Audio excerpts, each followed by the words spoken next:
8 કલાકમાં રાજ્યના 10 તાલુકામાં 4 થી 11 ઇંચ વરસાદ, 2 કલાકમાં દ્વારકામાં 5 ઇંચ વરસાદથી જળબંબાકાર, કલ્યાણપુરના પાનેલીમાં હેલિકોપ્ટરથી 3ના રેસ્ક્યુ.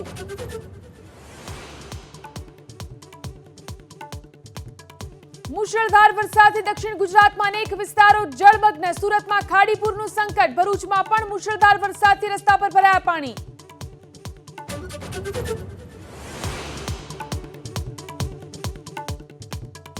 સૌરાષ્ટ્રના 7 અને દક્ષિણ ગુજરાતના 4 જિલ્લામાં આજે ખાબકી શકે અત્યંત ભારે વરસાદ, તો વડોદરા, છોટાઉદેપુર સહિત 7 જિલ્લામાં ખાબકી શકે ભારે વરસાદ.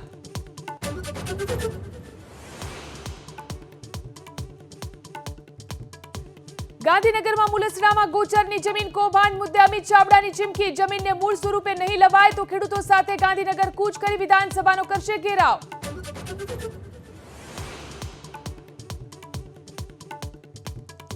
સંઘ પ્રદેશ દીવ, દમણ, દાદરા નગર હવેલીના પ્રશાસક પ્રફુલ પટેલની લોકસભામાં ઉઠી માંગ, દમણ દીવના સાંસદ ઉમેશ પટેલ આઈએએસ અધિકારીની નિમણૂકની કરી માંગ.